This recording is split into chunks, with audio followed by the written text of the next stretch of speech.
Like a Hellcat.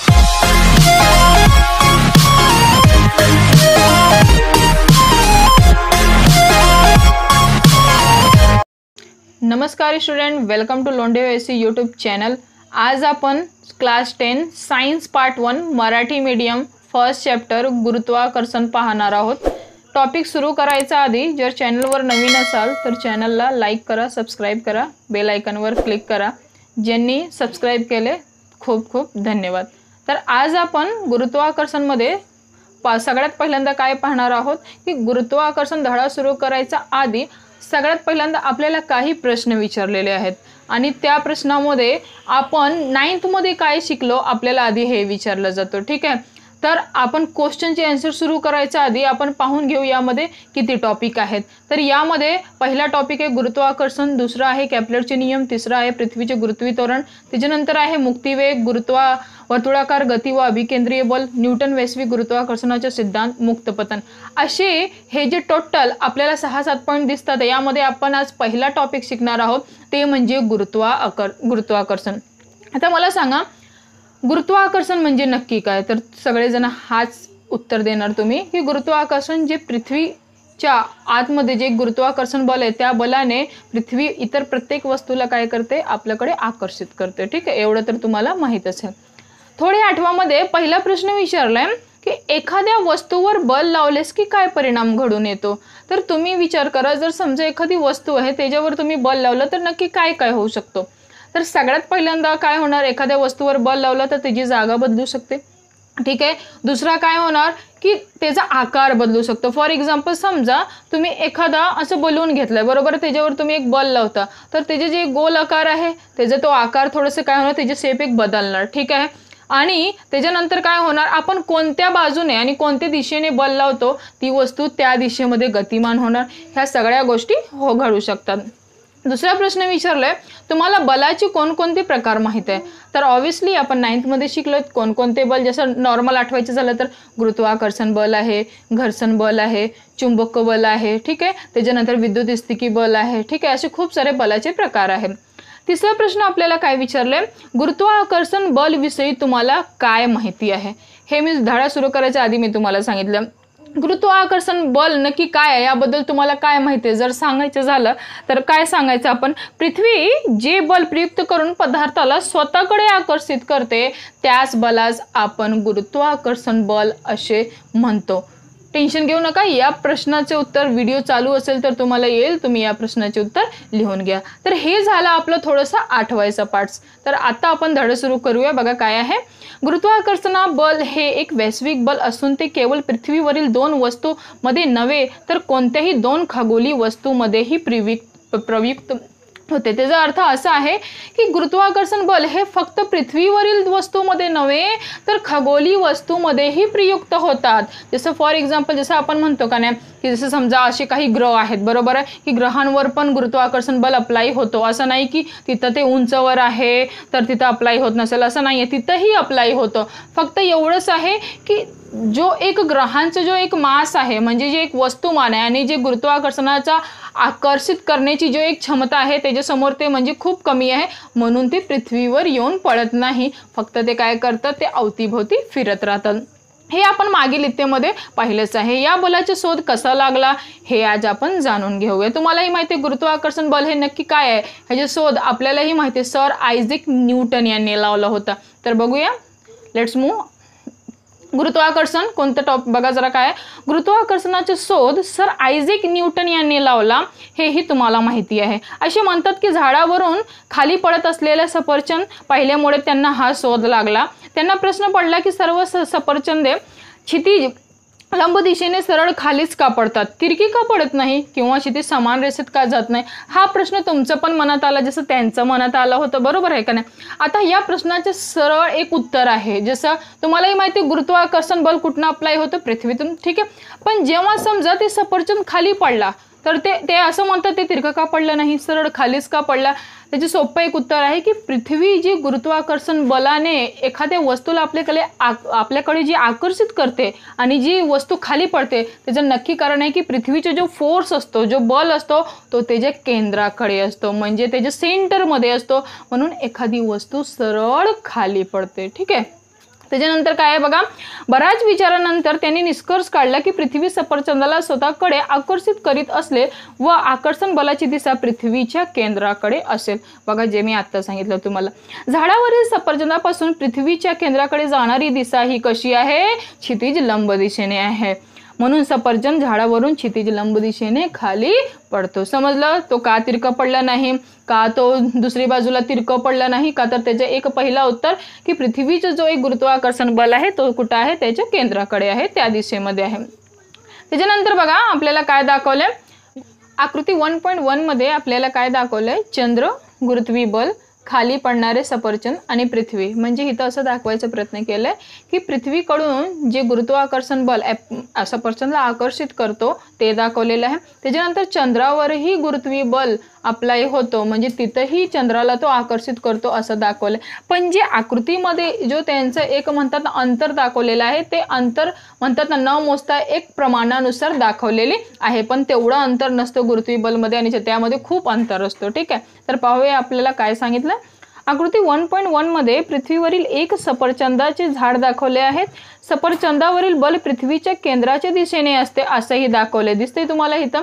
मी आता सांगितलं की पृथ्वीमध्ये जो एक गुरुत्वाकर्षण बल आहे तो त्याच्या केंद्राकडे असतो, त्या दिशेमध्ये असतो, म्हणून ॲपल कुठं पडतो? त्या पृथ्वीच्या केंद्राकडे, म्हणजे सरळ खाली पडतो. ठीक आहे.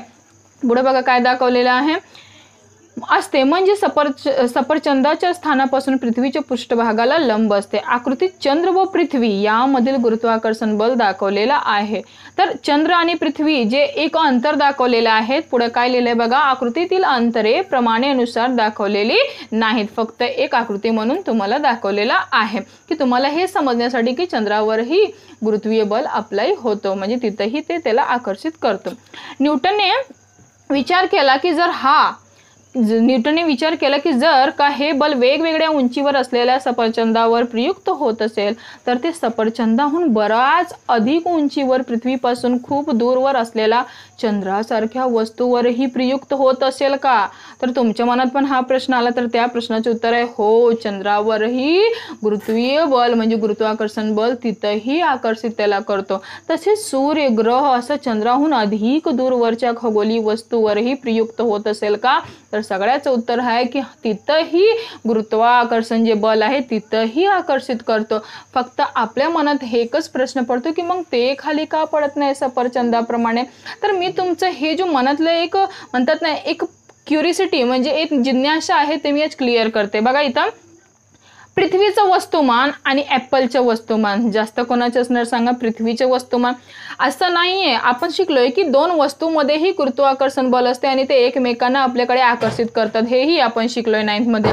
तर इथं जे पृथ्वीचं वस्तुमान आहे ते ॲपलच्या वस्तुमानापेक्षा खूप आहे, आणि जे ॲपल जेव्हा त्या पृथ्वीला आपल्याकडे खेचायचा प्रयत्न करते तर ते जे लावलेलं एक फोर्स आहे म्हणजे एक जे बल आहे ते खूप कमी असतं, म्हणून पृथ्वी ॲपलकडे जात नाही. पण ॲपलचा मास जो आहे तो खूप कमी आहे, म्हणजे खूप कमी वस्तुमानाचा आहे तो ॲपल, म्हणून पृथ्वीने लावलेलं गुरुत्वाकर्षण बल तिथं आपल्याला दिसून येतं आणि ॲपल काय होतं? खाली पडतं. तर याचप्रमाणे इथं सूर्य, ग्रह आणि जे चंद्रावरचे तुम्हाला प्रश्न विचारले की तिथंही अप्लाय होतो का? तर हो, तिकडंही अप्लाय होतं. फक्त फरक एवढंच आहे की सूर्य आणि ग्रह जे आहेत त्यांचा मास जास्त असल्यामुळे तिथं आपलं गुरुत्वाकर्षण बल ते खूप म्हणतात ना खूप कमी आहे, खूप क्षीण आहे, म्हणून ते खाली पडत नाही. क्लिअर? समजलं तुम्हाला या प्रश्नाचे उत्तर? पुढे बघूया काय दाखवले बघा.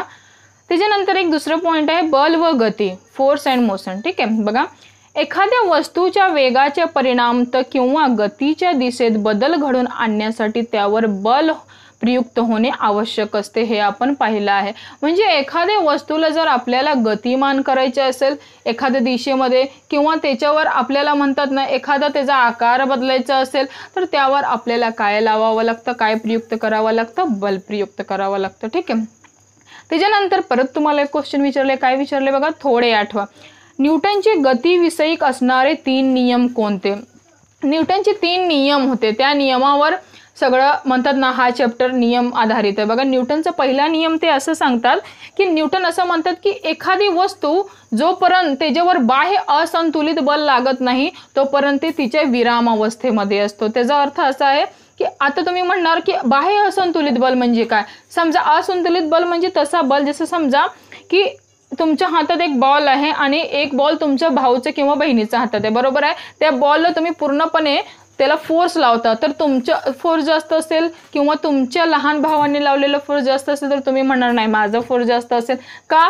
तिथं जे बल आहे ते असंतुलित आहे, कमी जास्त आहे। तर जोपर्यंत एखादा बाहेरचा असंतुलित बल एखाद्या वस्तूवर आपण लावत नाही तोपर्यंत त्याच्या विरामावस्थेमध्ये असतो, असं न्यूटनचा पहिला नियम आहे।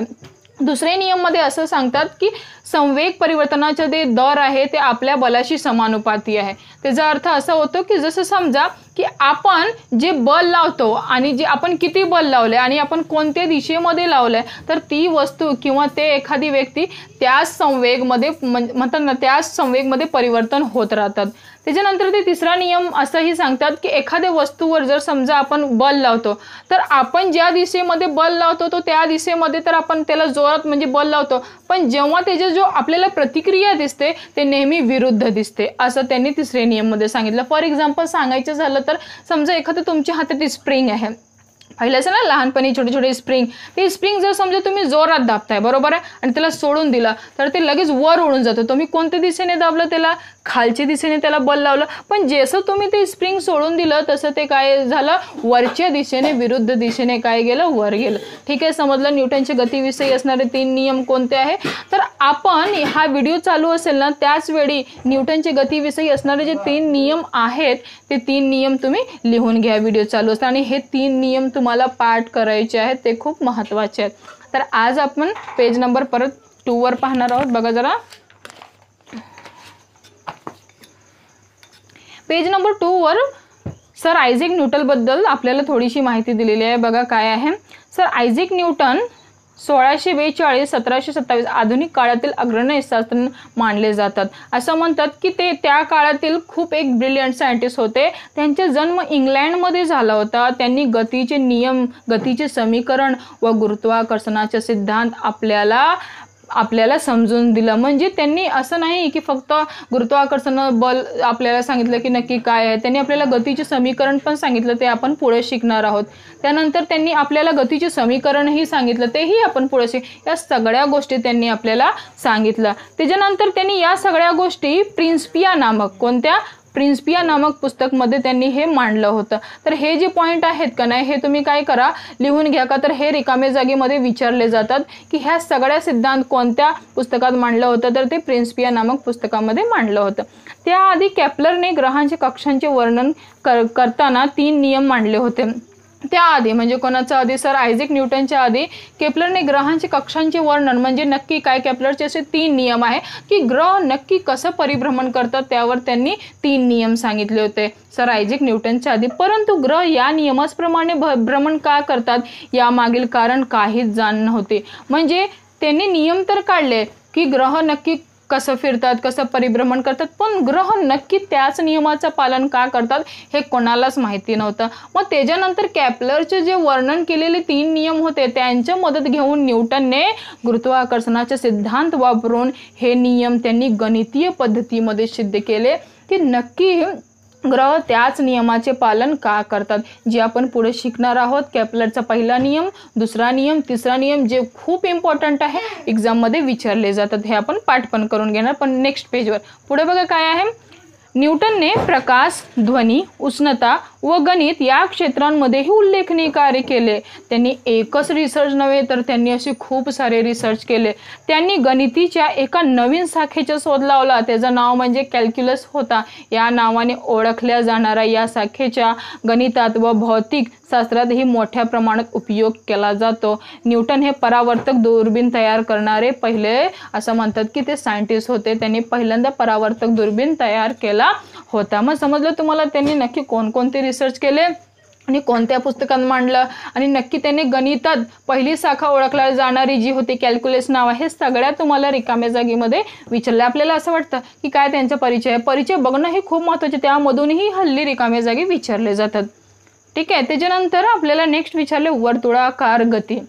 त्या बाजूला तुम्हाला एक आकृतीमध्ये दाखवले की एक मुलगी आहे, तिने हातात एक दोरी घेतली आहे, त्या दोरीच्या एका टोकेला दगड बांधलेला आहे आणि दुसरा टोक तिने हातात घेतले आणि ती गोल फिरवती आहे. वर्तुळाकार गती. आणि अजून ते एक टॉपिकचं आपण नाव समजू शकतो अभिकेंद्री बल. आता अभिकेंद्री बल नक्की म्हणजे काय जर सांगायचं झालं तर मी तुम्हाला सांगते. जसं समजा वर्तुळाकार कक्षेत फिरणारेही कोणत्याही वस्तूवर वर्तुळाच्या दिशेने जेव्हा बल प्रयुक्त होत असतो तेव्हा त्याला अभिकेंद्री बल असे म्हणतात. तर हे जे करून पहा आहे, यामध्ये सगळ्यात महत्त्वाची जी लाईन आहे ते बघा हिता आहे. ठीक आहे. हे एक आपली परिभाषा व्याख्या आहे. हे व्याख्या तुम्ही टिकमार्क करून घ्या. काय आहे? वर्तुळाकार कक्षेत फिरणाऱ्या कोणत्याही वस्तूवर वर्तुळाच्या केंद्राच्या दिशेने जेव्हा बल प्रयुक्त होतो त्याच बलाचा आपण काय म्हणतो? अभिकेंद्री बल. दॅट मीन्स सेंट्रिपिटल फोर्स आपण असे म्हणतो. जसं समजा त्या मुलीने जी दोरी घेतलेली आहे तर ती दोरीची जी दुसरी टोक आहे तिने हातात धरले बरोबर आणि ती गोल फिरवते. जोपर्यंत ती आपल्या हाताचा बल लावते तोपर्यंत ते दगड काय गोल गोल गोल गोल त्या दोरीमध्ये बांधलेला फिरतोय. पण तुम्ही हेही ध्यानात ठेवा की जेव्हा ती मुलगी गोल गोल फिरवते तर जो एक लागलेलं बल आहे तो त्याच्या हाताकडून लागतोय, म्हणजे त्या केंद्रातून वर्तुळाच्या केंद्राच्या दिशेने बल लागतोय. म्हणून आपण अभिकेंद्रीचा बलाचा एक्झाम्पल एक उदाहरण म्हणून हा आकृती घेऊ शकतो. ठीक आहे. मग आपल्याला काय पाठ करायचे यामध्ये? IMP काय? वर्तुळाकार कक्षेत फिरणाऱ्या कोणत्याही वस्तूवर वर्तुळाच्या केंद्राच्या दिशेने जेव्हा बल प्रयुक्त होतो तेव्हा त्याला अभिकेंद्री बल असे आपण म्हणतो. ठीक आहे. त्याच्यानंतर बघा काय आहे की म्हणजे या बलामुळे वस्तू केंद्राकडे जाण्यास प्रवृत्त होते. म्हणजे याच बलामुळे एखादी वस्तू जर असेल तर ती केंद्राकडे यायला काय होते? प्रवृत्त होते. म्हणजे त्याचंच अवतीभोवती फक्त एक एक्झाम्पल अजून घेऊ शकतो. जसं समजा आपण पाहिले की पृथ्वीच्या अवतीभोवती ग्रह काय करतात? नेहमी परिभ्रमण करतात. ते गोलच का फिरतात? हे पण एक प्रश्न आहे. तर त्याचं पण प्रश्नाचं उत्तर इथं हेच येतो का तर पृथ्वीकडून जे सेंटरमधून म्हणजे त्या कक्षेत जे फिरणारे ग्रह आहेत त्यांना जो एक बल आकर्षित करतो तो कुठनं आहे? केंद्राकडून आहे. म्हणून ते त्यांच्याच अवतीभोवती नेहमी गोल गोल फिरत असतात. ठीक आहे. पुढे बघा. पृथ्वीच्या नैसर्गिक उपग्रह असलेला चंद्र. जसं की पृथ्वीचा एक नैसर्गिक उपग्रह तो म्हणजे चंद्र. बाकी आपण म्हणू शकतो की कृत्रिमरित्या मानवरित्या बनवले. चंद्र एका विशिष्ट कक्षेत पृथ्वीभोवती परिभ्रमण करतो हे तुम्हाला माहीतच आहे. म्हणजे त्याची दिशा अर्थात वेग सारखा बदलत असतो. आता तुम्ही म्हणणार नक्की कसं? समजा एखादा ग्रह आहे, ठीक आहे, आणि तो पृथ्वीच्या अवतीभोवती फिरतो बरोबर. तर जेव्हा असं म्हणतात की पृथ्वीभोवती जेव्हा फिरतो तर पृथ्वीचा जो आपला एक आकार आहे ते असं म्हणतात ते लंबवर्तुळ आहे. म्हणजे एक इलिप्स टाईप एक लंबवर्तुळाकारचं म्हणजे लंबवर्तुळ आहे. तर जेव्हा ग्रह फिरत असतात तर कधी कधी ते अशी ठिकाणी येतात जिथं पृथ्वीच्या भागापासून त्यांचे जो अंतर आहे ते कमी असतो. तर कधी कधी जेव्हा ते दुसऱ्या बाजूला असतात तर पृथ्वीचा म्हणतात ना एक गुरुत्वाकर्षणाच्या बलचं जे अंतर आहे ग्रहांपासून ते पृथ्वीपर्यंतचा तो कमी जास्त होत राहतो. त्या हिशोबाने त्यांचा वेगही बदलत राहतो. हे आपण केपलरच्या नियममध्ये शिकणार आहोत. पुढे पहा काय आहे. मग त्यावर काही बल सतत प्रयुक्त होत असेल काय असं प्रश्न विचारले. तुम्हाला काय वाटते? होत असेल का? हो, पृथ्वीच्या केंद्राकडून त्यांना बल प्रयुक्त होत असतो म्हणून तर ते नेहमी परिभ्रमण करतात. बलाची दिशा कोणती असेल? परत तेच प्रश्न आला. केंद्राकडे त्या बलाची दिशा असेल. जर असे बल नसते तर चंद्राची गती कशी राहिली असती? तर मला सांगा, जर त्याला एक आकर्षित करून पृथ्वीने आपल्याकडे ठेवलं नसेल तर त्याची गती कशी राहिली असती? तर ते परिभ्रमण केलेच नसते. ते कुठेही त्यांनी म्हणतात ना परिभ्रमण करून आले असते. ते पृथ्वी अवतीभोवती गोल फिरलेच नसते. पुढे बघा. आपले सौरमालेतील इतर ग्रह सूर्याभोवती असेच भ्रमण करतात का? हो, त्याचप्रमाणे तेही भ्रमण करतात. त्यावरही असे बल प्रयुक्त होत असते का? हो, त्यावरही ग्रहांप्रमाणेच बल प्रयुक्त होत असते. त्यांची दिशा कोणती? तर या सगळ्या प्रश्नाचं उत्तर आपण हेच पाहणार की बल प्रयुक्त होत असतो, पण कुठून? त्यांच्या केंद्राकडून आणि केंद्राच्या दिशेने बल प्रयुक्त होत असतो. मागील कृती उदाहरण व प्रश्नाचा विचार केलास म्हणजे या सगळ्याचा जर आपण प्रश्नाचा विचार केला तर आपल्याला असं लक्षात येते की चंद्राला पृथ्वीभोवती त्यांच्या कक्षेत फिरत ठेवण्यासाठी त्यावर बल प्रयुक्त होणं आवश्यक आहे। जर त्यावर आकर्षित करून एक बल नाही लावलं तर ते त्यांच्या कक्षेत तर फिरणारच नाही ना, ते कुठेही फिरणार। तसेच हे बल पृथ्वीचे प्रयुक्त करत असले व चंद्रास स्वतःकडे आकर्षित करीत असेल, त्याचप्रमाणे सूर्य देखील पृथ्वीसह सर्व ग्रहांना स्वतःकडे आकर्षित करत असणार। म्हणजे या सगळ्या प्रश्नाचे उत्तर तुम्हाला काय समजलं की जसं चंद्र पृथ्वीभोवती परिभ्रमण करत असतो, तो का परिभ्रमण करतो, का तर पृथ्वीच्या केंद्राकडून त्यांना एक म्हणतात ना एक आकर्षित बळ मिळतो, म्हणून ते गोल गोल फिरत असतात। आणि दिशा कोणती, तर केंद्राकडे दिशा। ठीक आहे, या सगळ्या प्रश्नाचे उत्तर आपण पाहिले। आज आपण पेज नंबर 1 आणि 2 पाहिले। मला नक्की माहिती आहे तुम्हाला पेज नंबर 1 आणि 2 व्यवस्थित छान समजलं असेल। भेटूया नेक्स्ट व्हिडिओमध्ये।